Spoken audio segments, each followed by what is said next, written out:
Back when I was 20, summer before my senior year, I got a job at a downtown financial firm. Not glamorous, mostly data entry, spreadsheets, and staring at screens all day. But it paid well, looked good on paper. 7 other interns were there with me, crammed into an open-plan office where cubicles offered barely any privacy, just enough to make small talk feel optional. Then there was Eric, quiet, intense, typing as if his keyboard owed him rent. Then there was Alex.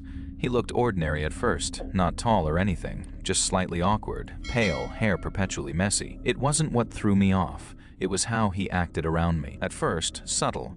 He'd pop up behind my cubicle wall, lean over like 7 feet tall because the walls were low, and tilt his head just right. He'd say things like, "working hard," or "hardly working," Ronnie dragging the words slow and unnatural. And every time, that voice, soft but taunting, like Charlie Hunnam's Ed Gein in the movies. The others noticed too. They laughed it off, thinking Alex was just being weird to lighten the mood. Maybe he even thought we'd bonded somehow.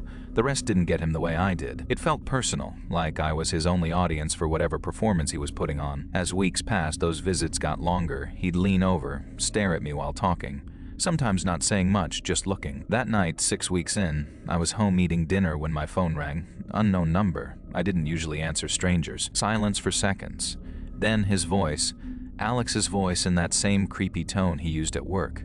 "The tide's coming in, pull your boat out of the water." He dragged the words like reciting a riddle, and then burst into this insane laugh before hanging up. That was when I realized I never gave him my number, not once. The next day, I texted back asking if it was him, but the message said, "not delivered." And when I looked it up, it was a landline. That's when I really started to feel freaked out. How did he get my number? Why call me like that? I tried to rationalize, maybe through company records, but his voice, that laugh, didn't sound like joking around. The next Monday, Alex wasn't there. His desk was empty. I went to Martin, the supervisor, and asked if Alex had gotten my number somehow. Martin reassured me. He's gone for good, and that helped a little. For a week or so, I waited for something else, a message, an encounter. Nothing came. Office life returned to normal. I thought maybe it was over, until one Friday morning, 5 a.m., dark outside, just gray light creeping in through the blinds. I woke up because I heard something, maybe from outside. I got up and looked out my window and froze, standing there, halfway between the trees and the porch light, standing perfectly still. Alex, the same guy who leaned over my cubicle wall for weeks. Then came the phone call. His voice stretched out, sing-songy, just like when he'd lean over my cubicle wall. I grabbed my phone, ready to dial 911, but before I could, he tilted his head back and started laughing. He laughed. That same unhinged, detached sound he'd made on the phone, as if nothing in reality mattered to him. I screamed, "Call the police, get off my property," and waved my phone at him as he vanished into the trees, still laughing. I called 911. The dispatcher asked if Alex was still there, and when I said no, she told me to call back if he returned or threatened to break in. I never saw Alex again, not at work, not anywhere else.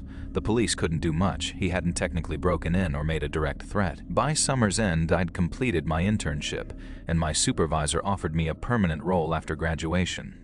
I accepted, though part of me still felt uneasy. I accepted the offer, but a piece of me still trembled at the thought of returning to that same office. I never told anyone, not my boss, not coworkers, what had happened that morning. I didn't think it mattered anymore. No one ever saw him again, not even the police.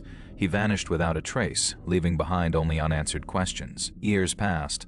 Eventually, I convinced myself Alex must have suffered from something deeper, a disorder that explained his transformation from quiet intern to backyard stalker. Years later, I'd moved on, got another job after graduation.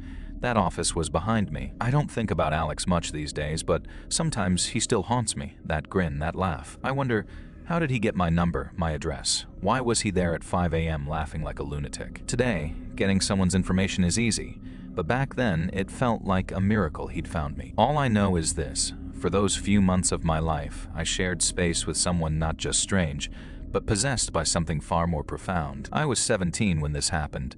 My first real job at a local grocery store in our quiet Vermont town, the kind where everyone knew each other and nothing ever really happened. There was this guy named Sean, 24, awkward-looking, hair still in that awkward growing out phase, worked in dairy section. I didn't think much of him, thought nothing of it, just a work chat for dumb jokes and stuff. Mostly younger employees were there, but Sean started messaging me directly. At first, harmless, asked about my shifts, whether I covered certain days. Then, over the next few weeks, it became clear he was trying to get closer. He'd ask questions about my personal life, sometimes called me cute in ways that made me uncomfortable, sometimes made flirty jokes. I tried to ignore him, thought maybe he just didn't know how to behave with girls my age. Not threatening, not really, but there was this persistence that made me uneasy. One day, I was home watching Stranger Things, my favorite show still today. Binge watching episodes in my bedroom, completely lost in the plot. Then, a couple days later, all the cashiers were gathered at the front chatting about TV shows. I was talking with them when Sean suddenly asked, "You like Stranger Things, right?" I froze. He just smiled awkwardly and left back to the dairy section like nothing happened. But I couldn't shake the feeling he was watching me more than I realized. A couple days later, that fear really started. Lying in bed after a long shift, the house quiet, and then I heard its soft scraping against my bedroom window. I got up and peeked through the blinds, half expecting to see Sean out there. Nothing. Tried to convince myself it was nothing. A few nights later, he texted again. This time, didn't ignore it. Told him clearly and firmly I'm not interested. That's when things escalated. Saved the messages. Took screenshots. Went to my manager and explained everything. Explained the window incident. Explained that I suspected Sean might be stalking me. The next day at work, Sean got called in by our boss. Didn't come back, fired on the spot. Police started paperwork for a restraining order. Thought maybe that would be the end of it, but quickly realized if he was actually crazy. What is a piece of paper going to do to stop him from coming back and doing something crazy? Started double-checking locks obsessively, refused to answer calls or messages from unknown numbers, avoided talking about my routines with anyone except family. The weeks dragged on like that. Woke up at night convinced someone was outside. Reminded myself constantly the restraining order was legally binding, but the fear, real. Eventually, as weeks turned into months, the paranoia faded. No incidents, no attempts to contact me, no sudden appearances. Life slowly returned to normal. Got more comfortable going out alone, stopped checking my window before bed, eventually stopped thinking about Sean altogether. Took a long time to feel fully safe again. Even after moving on, the experience left a mark. Became hyper-aware of surroundings, cautious around new people, especially in situations where I felt isolated. Learned to trust my instincts and take any uncomfortable behavior seriously, even if it seemed small at first. Looking back, what scares me most isn't that Sean might have actually harmed me. It is how quickly someone who seems normal, awkward, or harmless can turn into a source of fear. Can start with small, seemingly innocent interactions, messages, questions, little comments, and escalate into something far more serious. Years later, I've moved past it. Work in a different town, live in a new apartment. Don't think about that grocery store anymore. Don't talk to any coworkers from that job. But the memory of those nights lying in bed convinced someone was outside my window. It never completely fades away. It is a reminder how life can feel unsafe even in the most tranquil places. Even without physical contact, psychological pressure can leave lasting scars. Watch for subtle signals. They may be the first warning of something more. Sometimes the danger isn't obvious, but it's real. Danger doesn't always shout. It whispers. Survival is victory, even if it took time to realize. Lightning flashed. Thunder made the floor vibrate. The office felt emptier than usual, the hum of lights replaced by the sound of a storm. Tom was sitting at his desk a few rows down. From my seat, what he typed seemed like gibberish, but every time I glanced up, he'd be looking right in my direction. I tried to focus on work, but every time I looked up, I saw him looking back at me. I realized after about an hour, I hadn't seen Tom stand from his chair, not once. At about 6:30, the power started flickering.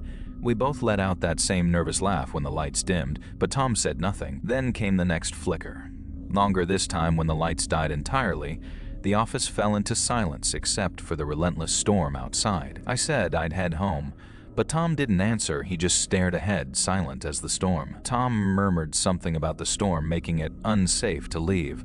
I thought he was just being helpful, but his tone, it gave me chills. I tried my phone, no signal, the landline. Dead, then I turned and nearly jumped at the sight of Tom standing silently in the doorway. He held a tiny flashlight under his chin, the beam slicing across his face. A half smile, like he found this moment amusing. I forced a laugh. "You scared me," he said nothing, not even when I asked again about unlocking the door so I could leave. I asked him once more, "Can you unlock the door?" He just said, "It's safer to wait until the storm passes." She began to feel uneasy. He kept watching her. He watched her. She pretended calm, moving toward her cubicle to pack up. When she looked again, Tom was gone. She thought he went to the restroom. She ducked into a supply closet, could hear Tom walking slowly, calling her name. He walked past. Then, a thin strip of light appeared under the door. Rain grew louder. She waited 10 minutes before opening the door. She stepped out. Hallway was empty. Flashlight beam gone. She froze. Front door closed. Glass shattered completely. Rain blew inside. She ran for her car. Didn't care about getting drenched. She got home, locked every door, sat in living room shaking, watching rain pour against windows. Next morning, called office and told manager what happened. He didn't believe her at first, until he came himself and saw broken glass. Called police, who showed up and took statement from me when I was at the office. Said they'd look into it, but sounded like Tom had just taken off. His car still in lot. Unlocked keys on driver's seat. Phone, wallet, a few personal items inside. Security cameras manually turned off before power outage, which meant he must have done it earlier that night. Nobody ever saw him again. A few coworkers said maybe he'd had breakdown. I couldn't stop wondering if he'd been planning something worse. Quit job a month later, even though nothing happened after that. I couldn't work in small, enclosed place where I'd experienced such a traumatic incident. Just wasn't healthy.